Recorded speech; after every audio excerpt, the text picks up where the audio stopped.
Hi அனைவருக்கும் வணக்கம். நான் வித்யாலயானா பேசுறேன். ஆக்டிங்ல எப்படி வந்துட்டு எனக்கு இன்ட்ரெஸ்ட் வந்துச்சு அப்படின்னு பார்த்துக்கிட்டிங்கன்னா, சின்ன வயசுலேருந்து இந்த படம் பார்க்குறப்பெல்லாம் ஐயோ நல்லா இருக்கே, இந்த மாதிரி ஒரு என்வாயரன்மெண்ட்ல இருந்தா சூப்பரா இருக்கும். இந்த ஷூட்டிங் செட்லாம் வந்துட்டு சின்ன வயசுலயே அப்பா கூட்டிட்டு போய் காமிப்பாங்க. ரொம்ப எக்ஸைட்டட் ஆயிருவேன். லைக் கை கால்லாம் ஆடும், அந்த மாதிரி ஆகும். சரி, ஏதாவது ஒண்ணு நம்ம ஆக்டிங்க்கு போகணும்னா வந்துட்டு யாராச்சும் ஒரு ஆள் தெரியணும். நம்மளுக்கு யாரையுமே தெரியாது. அண்ட் நான் வந்து பொறந்து வளர்ந்தது எல்லாம் Penang side. So Penang side வந்து ஆடிஷன், கஸ்டிங் இதெல்லாம் நடக்கிறதுலாம் ரொம்ப குறைவு. அப்படியே நடந்தாலும் அது தெரியப்படுத்துறதுக்கு யாராச்சும் இருக்கணும், அதுவும் கிடையாது. சரி, கேஎலுக்கு வந்துருவோம். வந்தாதான் நம்மளால வந்துட்டு ஆப்பர்ச்சுனிட்டி நம்மளே கிரியேட் பண்ணாதான் இந்த ஃபீல்டுக்கு என்டர் பண்ண முடியும் அப்படின்னு சொல்லிட்டு எனக்கு 20 வயசு இருக்கும். 2017 வந்துட்டு நானே கேஎலுக்கு ட்ராவல் பண்ணி வந்து இங்கேயே ஸ்டே பண்ணி நான் ஆப்பர்ச்சுனிட்டி கிரியேட் பண்ணேன். இன் 2017 இட்செல்ஃப் வந்துட்டு எனக்கு ஃபர்ஸ்டா வந்துட்டு பெர்ஃபார்மிங் ஆர்ட்ஸ் கொஞ்சம் படிச்சாதான் நம்மளுக்கு வந்து பிஹைண்ட் த ஸ்கிரீன் என்ன நடக்குது இதெல்லாம் தெரிஞ்சாதான் ஆக்டிங்களுக்கு என்டர் பண்ண முடியும். ஏன்னா நம்மளுக்கு பேசிக்கான திங்ஸ் தெரியணும், எப்படி நிக்கணும், எப்படி பேசணும், இதெல்லாம் நம்மளுக்கு தெரியணும். எடுத்தோடனே ஆக்டிங் உங்களுக்கு பூந்தா சரியா வராது அப்படின்னு நான் என்கிட்டயே நான் சொல்லிக்கிட்டேன். ஸோ பெர்ஃபார்மிங் ஆர்ட்ஸ் வந்து கொஞ்ச நாள் நான் வந்து தஞ்சோங் மாலிம்ல நான் படித்தேன். அதுக்கு பிறகு வந்துட்டு கேலுக்கு வந்துட்டேன். ஸோ கேலுக்கு வந்து ஃபுல்லாக வந்துட்டு க்ரூவாக தான் ஸ்டார்ட் பண்ணேன். எனக்கு எடுத்தோன்னே ஆக்டிங் இந்த ஆடிஷன் இதெல்லாம் வந்துட்டு எனக்கு செய்ய தெரியல, உண்மையே சொல்லணும்னா தெரியல. ஸோ நான் லேர்ன் பண்ணிக்கிட்டேன், ஃபுல் அண்ட் ஃபுல் நான் லேர்ன் பண்ணிக்கிட்டேன். I started as a crew. ஒரு க்ரூவாக ஆரம்பிச்சு அதுக்கு பிறகு எனக்கு வந்துட்டு ஃபியூ மியூசிக் வீடியோஸில் வந்துட்டு அசிஸ்டன்ட் டைரக்டராக ஒர்க் பண்ணேன். அண்ட் ஒரு ஃபிலிம் நெக்ஸ்ட் இயர் வந்துட்டு ரிலீஸ் ஆக போகுது, கிரேப் காதல் அப்படிங்கிற ஒரு திரைப்படத்தில் வந்துட்டு அசிஸ்டன்ட் டைரக்டராக ஒர்க் பண்ணேன். ஸோ அதுக்கு பிறகுதான் வந்துட்டு எனக்கு வந்து ஜூனியர் ஆர்டிஸ்டாக நடிக்கிறதுக்கான வாய்ப்பு அட்வர்டைஸ்மெண்ட்லேயும் சரி படத்துலையும் சரி இதெல்லாம் வந்துட்டு வாய்ப்பு கிடைச்சிச்சு. ஸோ அப்படிதான் நான் வெண்பால அறிமுகம் ஆகினேன், ஒரு ஹீரோயினோட ஃப்ரெண்ட் அப்படின்னு சொல்லிட்டு அறிமுகம் ஆகினேன். அதுக்கு பிறகு நிறைய ஷார்ட் ஃபிலிம்ஸ் வாய்ப்புகள்லாம் கிடைச்சிச்சு. டேட்ல டிசாஸ்டர், அப்புறம் வந்துட்டு லவ் இன் 12 hours அப்படின்ட்டு ஒரு ஷார்ட் ஃபிலிம் எஸ் மதன் வந்து டைரக்ட் பண்ணியிருந்தாங்க. அது ஒரு பெரிய பிரேக் த்ரூ ஆகுனுச்சு.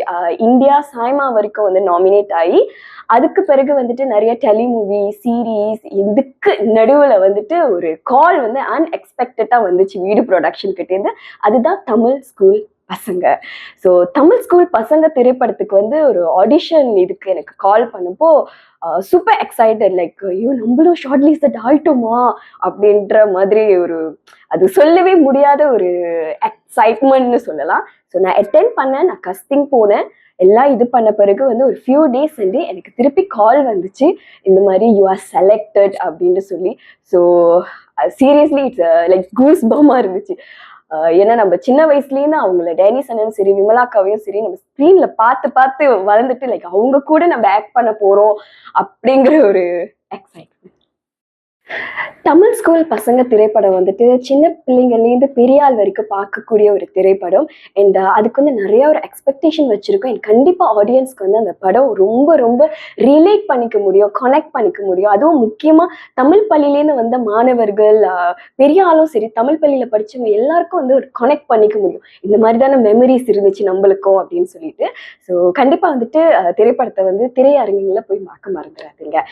ஃபியூச்சர் பிளான் அப்படின்னு பார்த்துக்கிட்டிங்கன்னா நெக்ஸ்ட் இயர் வந்துட்டு ஒரு ஃபியூச்சர் ஃபிலிம் ரிலீஸ் ஆக இருக்கிறது. நான் வந்துட்டு அசிஸ்டன்ட் டைரக்டராக ஒர்க் பண்ணியிருந்தேன்.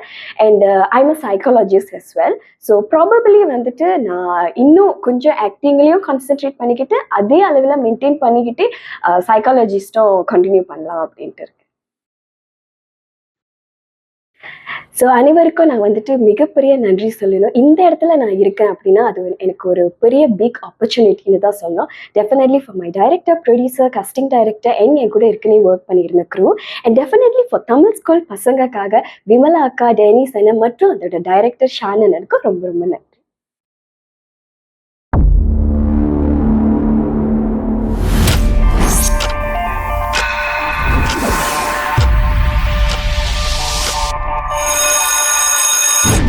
இவர் தான் நம்ம பள்ளிக்கூடத்துக்கு வந்த புது ஆசிரியர்.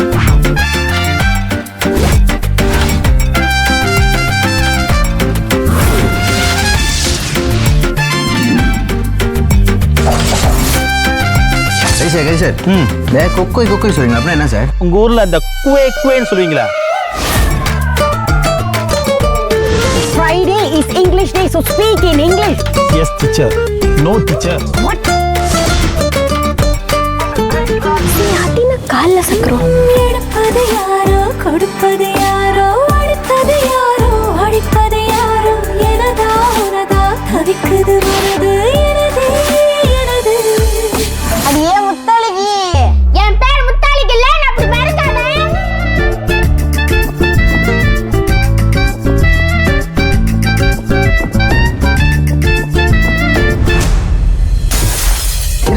வவுச்சர் கொடுக்குறீங்களே இது அவங்க எதிர்காலத்தை பாதிக்காதா?